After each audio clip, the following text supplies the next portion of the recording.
चलो बच्चों, तो आज हम लोग स्टेटिस्टिक में चैप्टर नंबर 5 कंटिन्यू करें, स्क्यूनेस ऑफ फ्रीक्वेंसी डिस्ट्रीब्यूशन। देखो, इस चैप्टर में स्क्यूनेस फाइंड करने के लिए हम लोग कार्ल पियर्सन मेथड देख रहे थे। कल हम लोग एक्सरसाइज 5.1 देख रहे थे ना, कि जिसमें कार्ल पियर्सन मेथड से पहले दो सम हमने किए थे।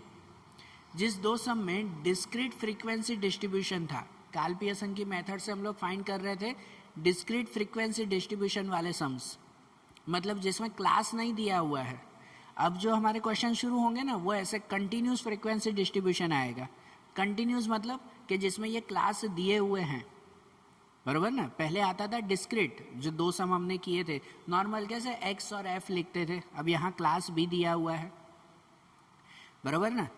तो इसमें जो हमें फार्मूलाज यूज करनी है ना, तो स्क्यूनेस की फार्मूलाज तो वही है। कल हमने कार्ल पियर्सन की मेथड में स्क्यूनेस की फार्मूला देखी थी ना।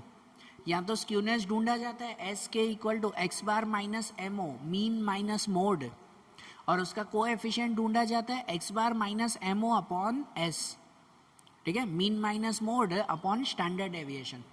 यहाँ तो दूसरी मेथड से स्क्यूनेस फाइंड किया जाता है, skewness equal to 3 multiply x bar minus M, mean minus median, है ना, 3 मल्टीप्लाई मीन माइनस मीडियन ऐसे, और उसका कोएफिशिएंट भी वैसे ही 3 multiply x bar minus M upon S, ऐसे ढूंढा जाता है ना।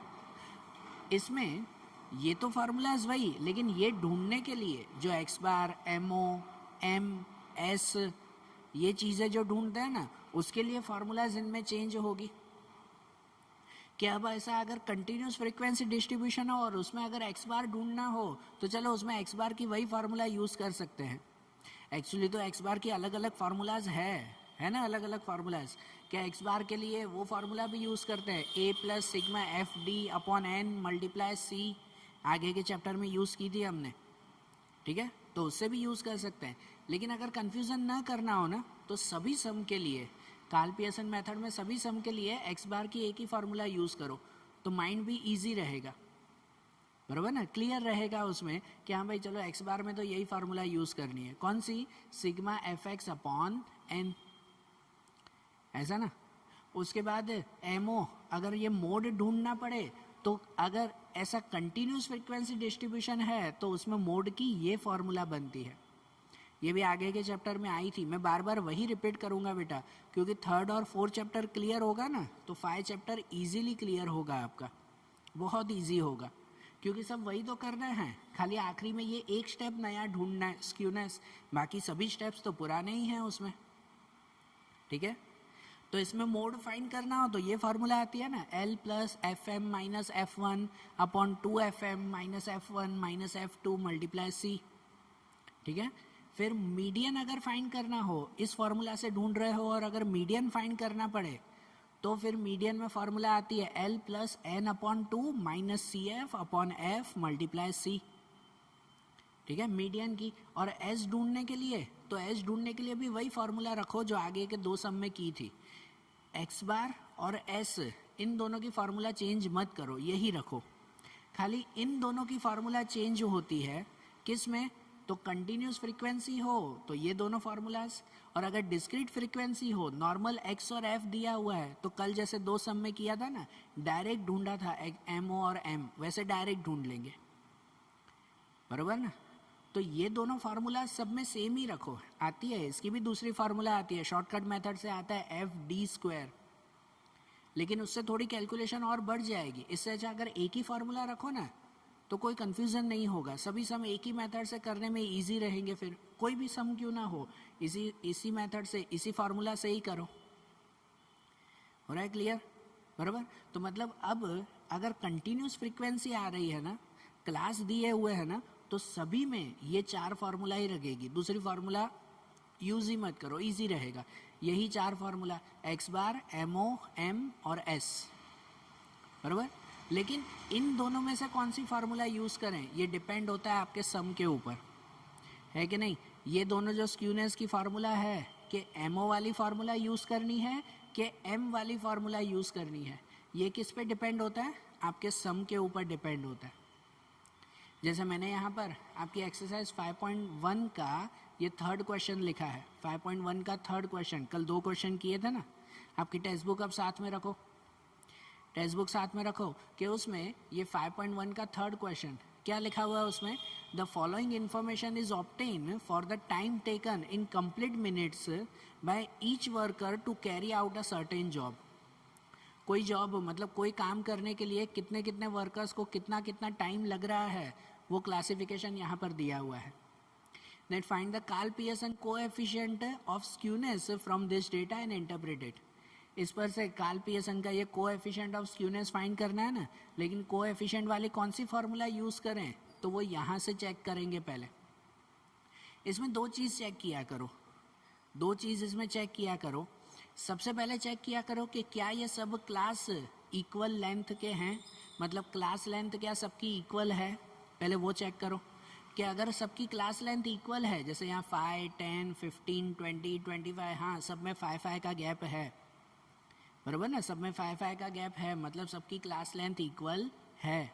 और दूसरी चीज़ ये चेक किया करो कि फ्रीक्वेंसी में जो लार्जेस्ट फ्रीक्वेंसी है, लार्जेस्ट फ्रीक्वेंसी कौन सी, 8, जो लार्जेस्ट फ्रीक्वेंसी है वो कहीं रिपीट तो नहीं हो रही, लार्जेस्ट फ्रीक्वेंसी रिपीट तो नहीं हो रही है ना, तो नहीं हो रही है। दो चीज़ें, क्लास सब सेम है और लार्जेस्ट फ्रीक्वेंसी रिपीट नहीं हो रही है, तो हम लोग ये पहली वाली मेथड यूज़ करेंगे, x बार माइनस MO, ये कोएफिशिएंट फाइंड करेंगे, बराबर। और अगर कोई सम में यहाँ पर क्लास लेंथ इक्वल नहीं होती, किसी में 5 का गैप, किसी में 10 का, किसी में 8 का, अगर ये क्लास लेंथ इक्वल ना होती, या तो फिर अगर ये लार्जेस्ट फ्रीक्वेंसी रिपीट हो रही होती, तो फिर फॉर्मूला यूज़ करते ये सेकेंड वाले कि 3x बार माइनस M अपॉन S। समझ आ रही है बात।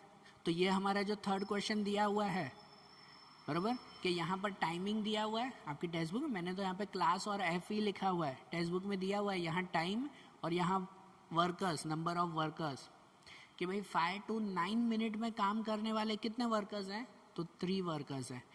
10 to 14 मिनट्स में काम पूरा करने वाले कितने वर्कर्स हैं, तो 8 वर्कर्स हैं। 15 to 19 में काम पूरे करने वाले 4 वर्कर्स हैं। ऐसे दिया हुआ है ना ये इन्फॉर्मेशन। तो अब इस पर से कौन सी मेथड यूज़ करनी है, ये मेथड। तो इस मेथड के हिसाब से हम लोग क्या ढूंढेंगे, सबसे पहले x बार ढूंढेंगे ये मेथड से, फिर MO फाइंड करेंगे ये मेथड से, फिर S फाइंड करेंगे ये मेथड से। M तो नहीं ढूंढना है ना, वो तो इस मेथड में आएगा ना, हम तो ये मेथड यूज़ कर रहे हैं कोएफिशिएंट ऑफ स्क्यूनेस। तो उसमें सबसे पहले x बार ढूंढो, फिर MO ढूंढो, फिर S फाइंड करो, और ये तीनों मिल जाए ना आपको, तो उसे इस फॉर्मूला में रख दो, वो सब मिल जाएगा आपका, बराबर ना। ये तीनों पहले ढूंढ कर x बार MO S उसको फिर यहाँ पे रख दो। और उसको कैसे ढूंढते हैं, जैसे कि सबसे पहले अगर x बार ढूंढे, यहाँ ध्यान देना, पहले बता रहा हूँ, प्रोसेस बता रहा हूँ, फिर कैलकुलेशन करते हैं। कि सबसे पहले अगर x बार फाइंड करना है तो उसकी फार्मूला क्या है, सिग्मा fx अपॉन n।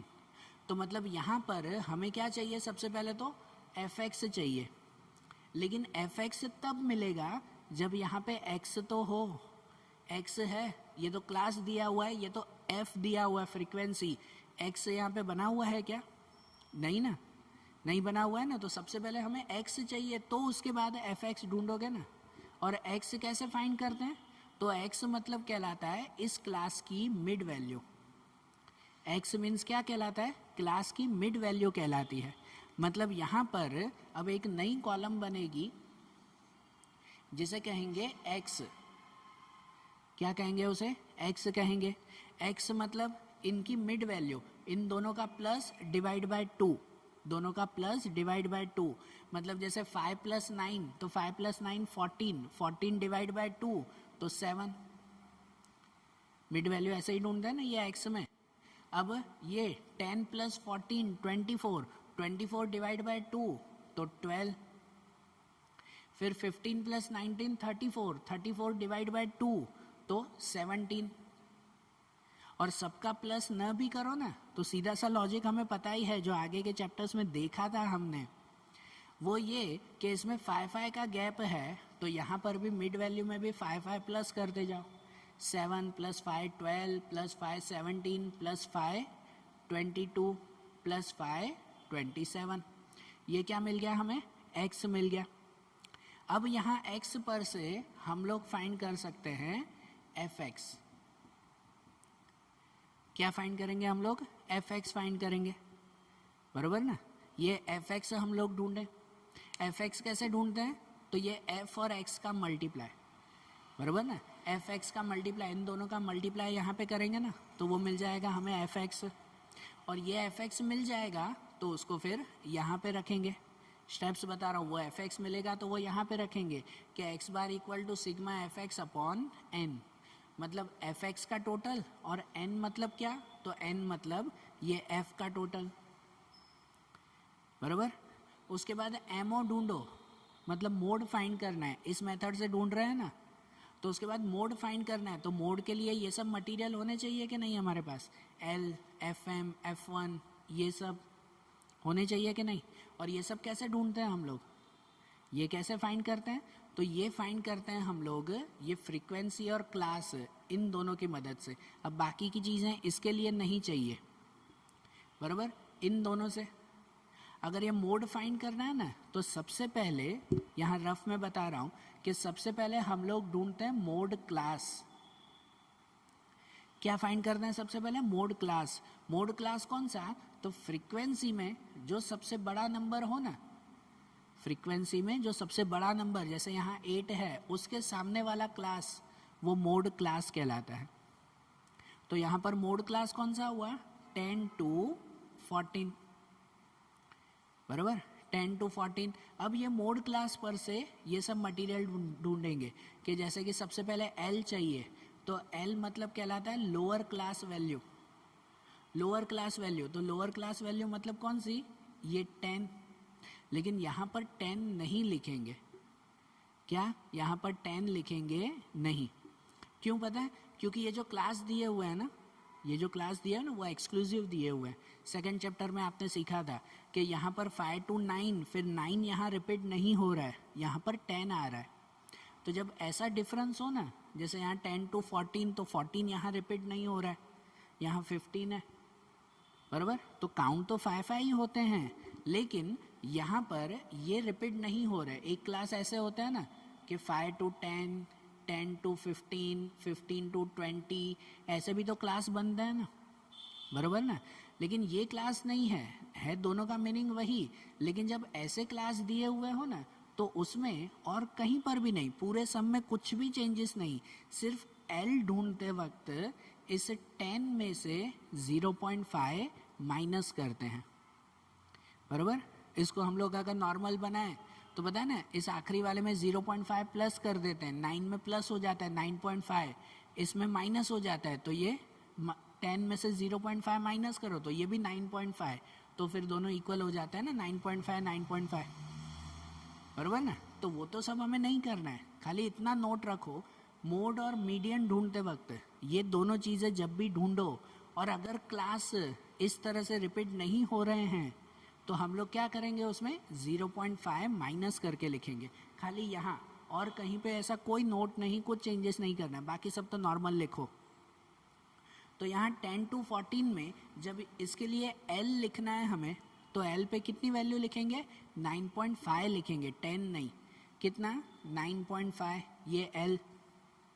फिर उसके बाद ये चाहिए होता है ना FM, F1, F2, तो उसके लिए FM, तो FM क्या होता है, जो सबसे बड़ा नंबर फ्रीक्वेंसी में, F ढूंढ रहे हो मतलब फ्रीक्वेंसी में जो सबसे बड़ा नंबर है वो FM 8।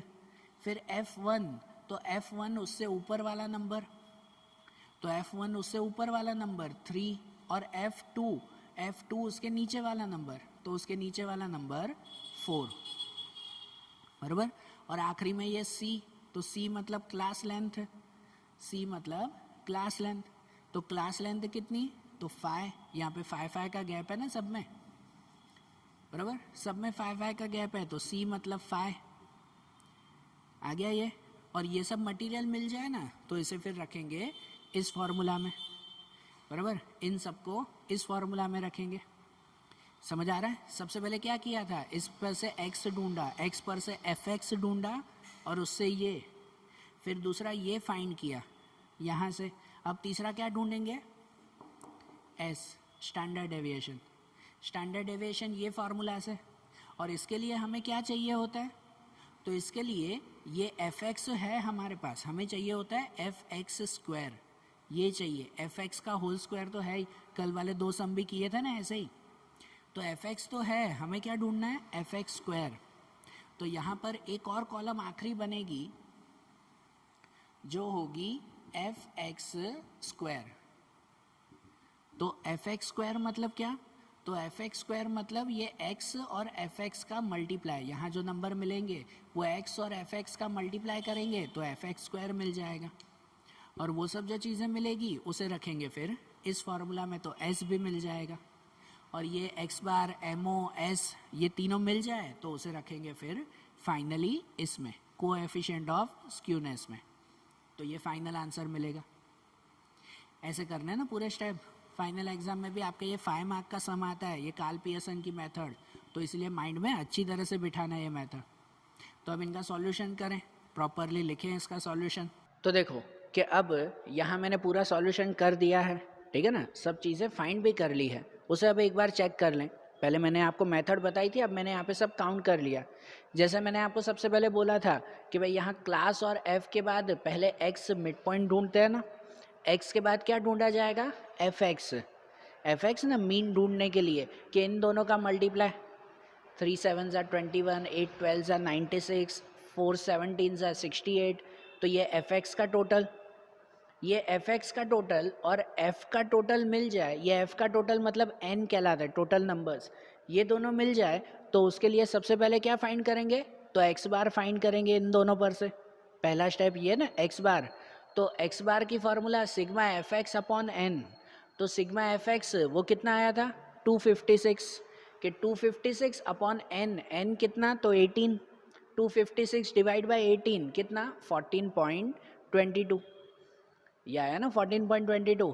उसके बाद क्या फाइंड करेंगे, एमओ, उसके बाद ये मोड फाइंड होगा जो इन मटेरियल से, ये सब पहले फाइंड किया था ना, जो सबसे बड़ा नंबर उसके सामने वाला मोड क्लास, उसमें से एफ एम, उससे ऊपर वाला F1, उसके नीचे वाला F2, और ये सब मटेरियल किस में, यहाँ रखें एमओ में, मोड में, कि यहाँ L पे ये 9.5 जो फाइंड किया था, नहीं 10 की जगह 9.5, 0.5 माइनस किया ना, अगर वो माइनस नहीं करोगे तो आखिरी के आंसर तक प्रॉब्लम आएगी, ध्यान रखना। ये FM पे 8, F1 पे 3, 2FM मतलब F1 FM का डबल, 2FM मतलब FM का डबल, तो FM कितना है 8, तो 8 का डबल 16, तो इसलिए 2FM की जगह पर 16, ये F1 पे 3, F2 पे 4 और C पे 5।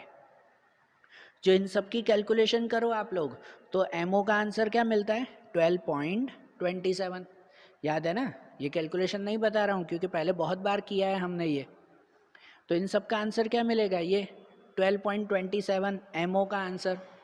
MO के बाद क्या फाइंड करेंगे, तो S ढूंढना है, स्टैंडर्ड डेविएशन, तो S के लिए यहाँ पर एक और कॉलम बनानी पड़ेगी ना, एफ एक्स स्क्वायर, ये S ढूंढने के लिए यहाँ पर एफ एक्स स्क्वायर, तो एफ एक्स स्क्वायर में इन दोनों का मल्टीप्लाई, x और एफ एक्स का मल्टीप्लाई वो एफ एक्स स्क्वायर, तो मतलब 7 मल्टीप्लाई 21 तो 147, 12 मल्टीप्लाई 96 तो 1152, 17 मल्टीप्लाई 68 तो 1156, ये होगा मल्टीप्लाई इनका, और ये एफ एक्स स्क्वायर का टोटल। अब ये सब चीज़ें यहाँ पे रखें कि रूट में सिग्मा एफ एक्स स्क्वायर मतलब एफ एक्स स्क्वायर का टोटल वो कितना आया 4152, डिवाइड बाय n, तो n पे कितना था 18, तो इन दोनों का डिवाइड, माइनस फॉर्मूला में sigma F x upon n whole square, f x upon n whole square, तो यहाँ सिग्मा एफ एक्स, तो एफ एक्स पे लिखा जाएगा ये 256 अपॉन n मतलब ये 18 उसका होल स्क्वायर, ठीक है, मतलब इन दोनों का भी डिवाइड करो, ये 230.67 और इसका डिवाइड करो 14.22 उसका स्क्वायर, तो ये तो वही रहेगा, यहाँ 14.22 का स्क्वायर 202.21, और इन दोनों का माइनस करो तो वो मिलेगा 28.46, और आखिरी में उसका स्क्वायर रूट, 28.46 का स्क्वायर रूट तो 5.33, ओके। एस भी मिल गया हमें, तो फाइनली क्या ढूंढ लें, कोएफिशिएंट जे जिसे कहते हैं, कोएफिशिएंट ऑफ स्क्यूनेस, जे इसे कहते हैं ना कि X bar minus M O upon S.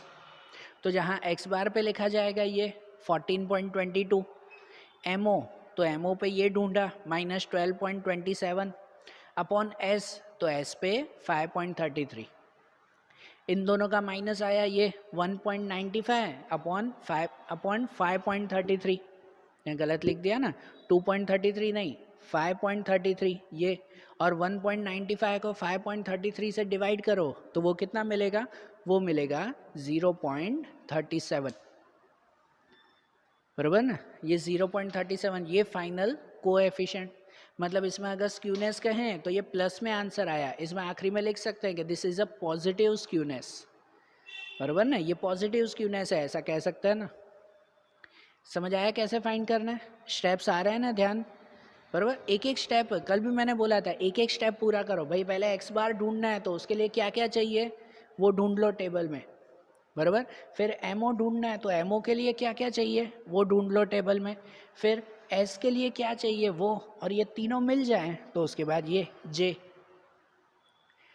बराबर।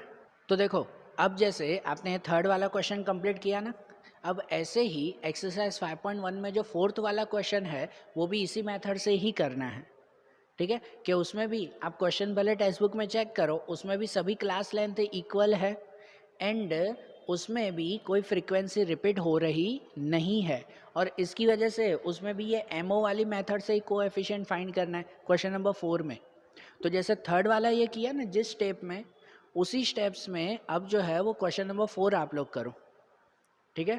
तो ये एमओ वाली मेथड से ये सब आप ट्राई करो, फिर जो मीडियन वाली मेथड है, एम वाली जो मेथड है उसमें कैसे चेंजेस हैं वो अब हम लोग कल के वीडियोस में देखेंगे, बराबर ना। तो आज ये अच्छी तरह से कंप्लीट करो, क्वेश्चन नंबर 3 और क्वेश्चन नंबर 4 दोनों सेम मेथड से हैं, पहले खुद ट्राई करो उसमें, और अगर नहीं समझ पड़े तो मैंने डिस्क्रिप्शन में लिंक रखी हुई है, उसमें पीडीएफ है इस पूरी एक्सरसाइज का, तो उसमें से जो है वो एक बार आप लोग चेक कर लेना, है ना। पहले खुद ट्राई करो पूरे मेथड से, नहीं समझ पड़े तो फिर उसमें एक बार चेक करो, ठीक है।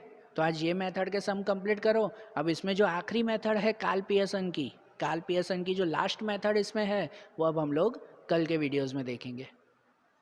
Okay, thank you.